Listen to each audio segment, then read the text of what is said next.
Welcome everyone to this Socket A build video. Yeah, you heard that correctly. It's a Socket A build, although we already are going into the overclocking build. So that's why I call this video, it's a better late than never edition. The reason is, back in January I revealed my Socket A build on Twitter with some pictures, and there were people asking for a video. Since I never did any kind of video and I don't own a YouTube channel, I had to do some research, get some hardware to capture the output of the graphic card and learn how to do the recording, cutting, all that kind of stuff. So there was some learning for me to do, and there is still room for improvement, but I decided that now is the time to create a video and see how it goes. So let's go into the details of the system that I had built. I actually took it apart again so that I can show all the pieces in more detail. And let's get started. So we start with the mainboard. It's a mainboard from Gigabyte. It's the GA7N400S. And it's one of the latest Socket A mainboards, as far as I can tell, because it already has this nice, I can show it, this nice 12 volts power connector, which is the main reason why I chose this board, because it just makes my life more easy when I can use a modern power supply. I do have a couple of old power supplies for Socket A mainboards, but I just feel better when I can use a modern one, especially on a system that has a CPU that consumes a lot of power. So besides that, we have 3 slots for the DDR400 memory. It's a dual channel board. We have an NVIDIA Enforce 2 chipset. It was interesting for me because it's the first one that I used. So usually back in the day I was just using mainboards with a VIA chipset.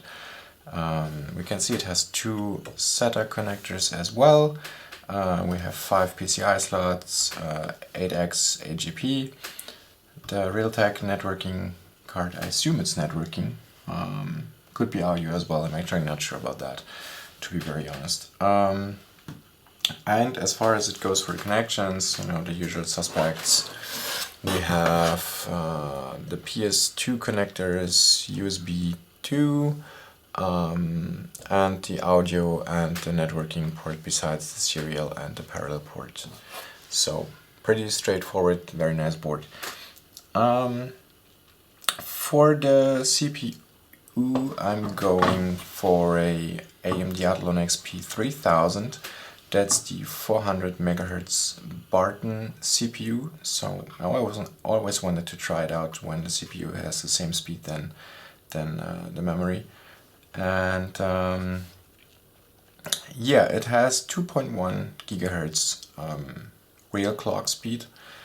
So let's see how it will perform. Is there something else to mention about this board? I don't think so. I think we covered all the important stuff.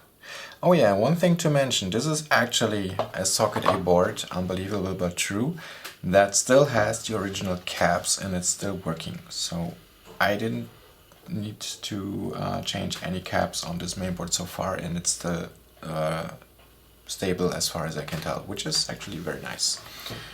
So let's go to the next part. That would be that's the part that definitely cost me the most nerves on this whole build. So this is an ATI Fire GL X3 card with 256 megabytes of memory. It's a very nice card, it's very fast, and I got aware of this on Phil's computer lab actually, as he was pointing out that this is an X800 equivalent card. It's using the same GPU. And the only difference is the part that drove me nuts is the driver actually, because I tried using Windows 2000, as that is for me the operating system that marks the Athlon XP era, and the driver for the Fire GL card, I mean, it worked fine on Windows 2000. The only issue I had was I couldn't get any game running that uses OpenGL, although the driver states that there is OpenGL support and you have the tabs and everything to configure OpenGL, so it was working from that point of view. But once I tried to start Quake 3 Arena, it would just fail and say unable to open the OpenGL subsystem. So I tried a couple of things. I even modified the installer package of the Catalyst driver, which worked to some extent. It just gave me some strange errors whenever I tried to open the settings of the Windows settings for the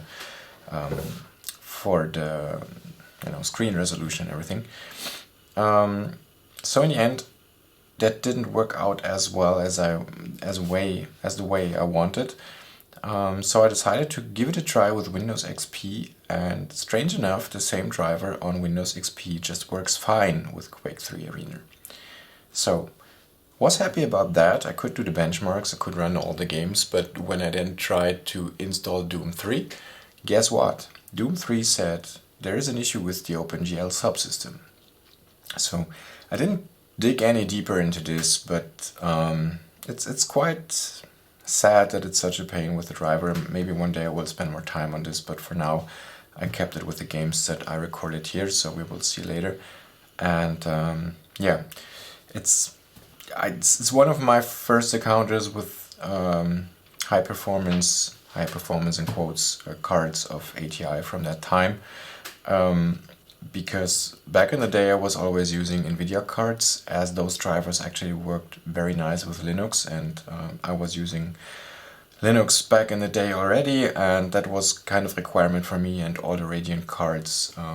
They did work, but as soon as you tried to get some 3D features working, your life became very, very hard compared to NVIDIA drivers, which is why I never had an ATI card back in the day.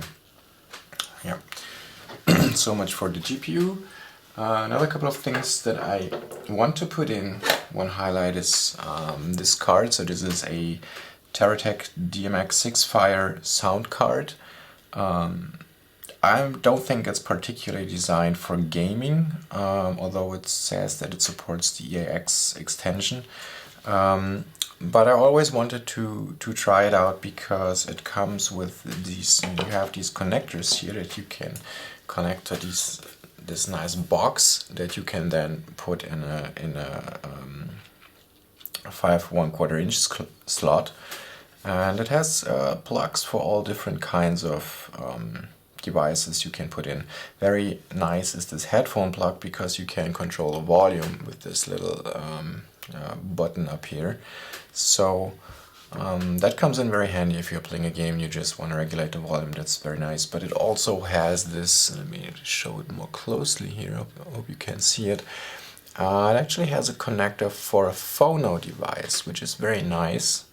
And I actually have some vinyl that I want to record, so I might use it for that as well. So it's not necessarily a gaming card. If I want to build a pure gaming rig, I would go for the Audigy 2 card most likely. But it's a nice card that I wanted to give a try, so that's why I put it in this build as well. Same reason why I put the sound card is why I put also this. So it's a Plex Rider CD-ROM drive that is able to burn CDs with up to 24x speed. I always like Plextor devices, and these are still known to be very, very well for recording audio CDs to hard drive. That might be one of the things that I might do with this build besides gaming, so that's why I put that drive in the machine as well.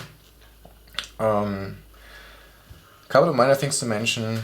I will put in an SSD for the system, which is this one. So it's an SSD from SanDisk, has 120 gigabytes. I'm using this Promise controller here just because it's kind of a habit, because VIA boards just behave strangely with everything that is more than SATA 1, so SATA 2 or even SATA 3 drive. Most likely won't start the system. Might work with the NVIDIA chipset. It's something I have to try out one day, but you know, for the sake of having it work, I'm using this this controller here, which is the reason why I need a floppy disk drive in the case, as I need to provide the driver for this card during the setup of the operating system. Last but not least, some memory. So I'm going with 2 sticks of DDR400 1 GB Kingston module. I don't know, I've always used Kingston modules back in the day, and they were pretty reliable. They had lifelong guarantee, if I'm not mistaken. So these work quite well, and that's 2 GB that we will put into the system. For the cooling, I'm just using one of the coolers I have lying around. Nothing fancy, nothing, you know, worth mentioning. It's just a standard cooler. It works fine, and I cleaned it up. It's not very noisy, so that's actually quite nice. I will also put just an additional Noctua cooler into the case, just to get a little bit rid of the heat. I mean, those CPUs were burning the energy all the time, no matter what they were doing, so I always feel better if there is a little bit of cooling in the system to keep the airflow going, so that things don't become too hot. Last but not least, for the PSU, I'm going to go with this Gigabyte power supply. It's a 450 watt power supply. Nothing special, nothing fancy. It still has it still has 3 of those Molex connectors, which is required. One is required for the graphic card and another one for the CD drive. It also still has one of those floppy connectors, which is very helpful. And yeah, so it's just a new, I think it's rather low budget, but it does the job, and it's actually working quite fine. So yeah, so that's it for the build, for the components so far. So let's put them together again and see what this thing can do actually. Okay, here we are. The machine is put back together, and this is how it looks. So that's just a case I still had lying around from back in the day. I do like it because it's one of the more let's say nicer looking cases from that time. It's not just gray, but you know, has some blue stuff as well, so I do like it. And it also has this advantage because it has this this thing down here where you can plug in the USB stick, which is very handy, and you don't need to crawl you know, behind the case all the time. I didn't connect those audio jacks because, you know, I have this box up here that I can use for that. So I do like that. Let's quickly look in the inside. It's not my best work in terms of cable management, but it's working, and actually it's okay. There is no cable that is too tight or anything, so it's okay. If I have a little bit more time, I will organize the cables more, but for now it's working. So I would say let's start it up and see what it can do.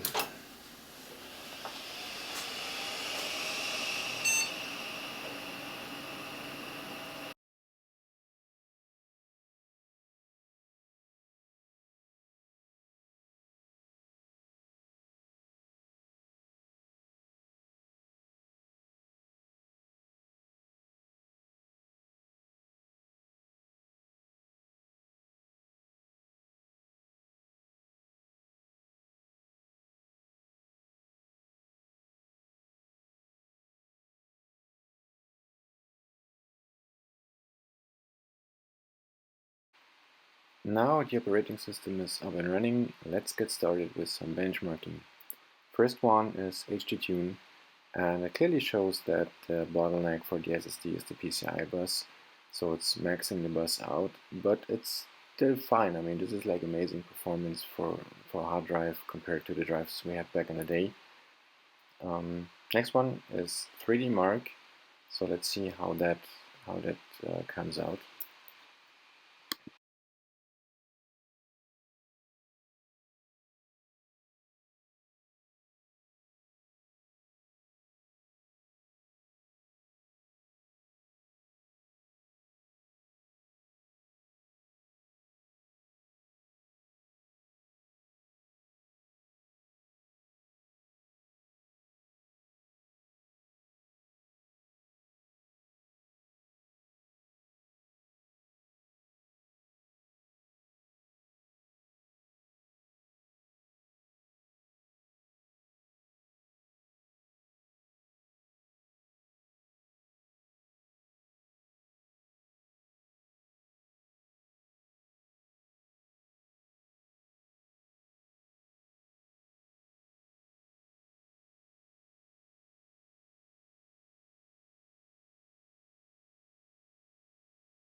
I'm really happy with this result. It's the best one I ever got for this card, and it's really great. I like it.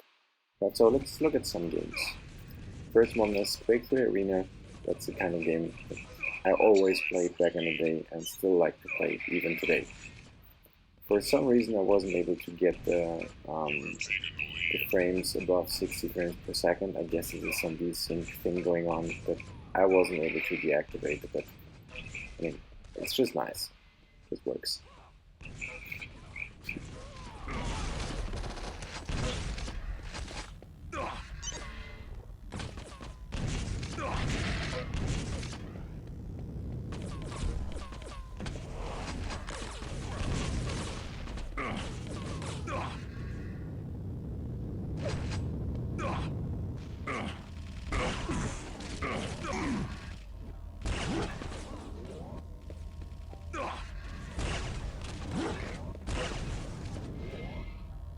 Impressive.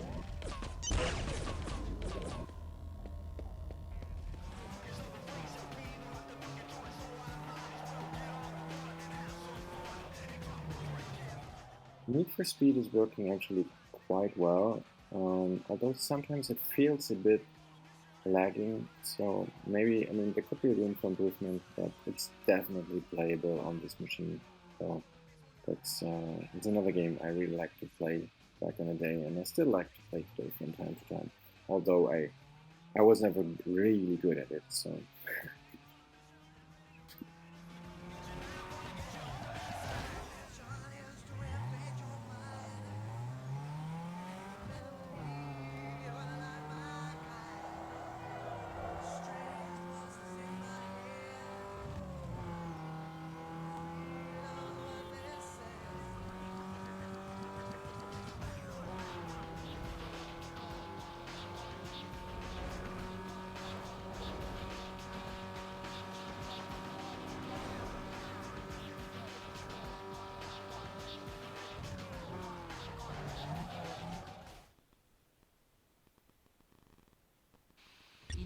This is another game that is built on the Quake 3 engine. It's Star Trek Elite Force. It's the same principle in Quake 3 Arena. This is the Holo match, which is pretty much the same thing, just with Star Trek characters. I took the game because you don't see a lot of footage of that one. At least I didn't see a lot of footage of that one, so I just wanted to show something that is not a game that is always presented in every video.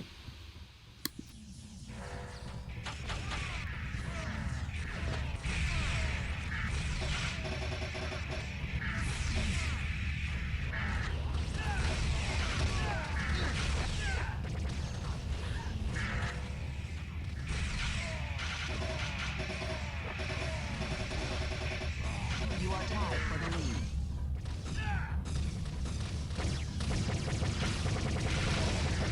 Lost the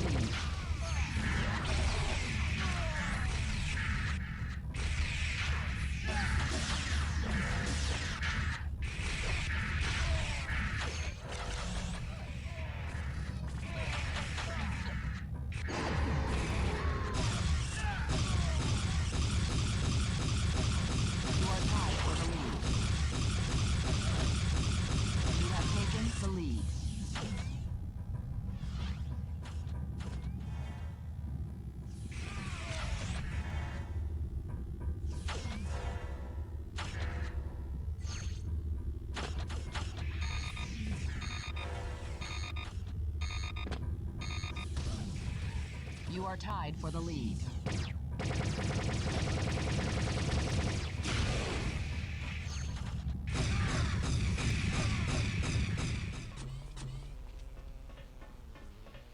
And the last game in this row is Unreal Tournament 2003. So I think by now it's obvious that I had a favor for games that, just gave you the opportunity to play for 10-15 minutes and blow off some steam or get your head free. And so that's it, that's the video. I hope you liked it a bit. As said, I'm still learning the tools and still trying to improve the quality of the videos. So at some point I'm pretty sure there will be another one. Until then, have a nice time and enjoy your retro gaming.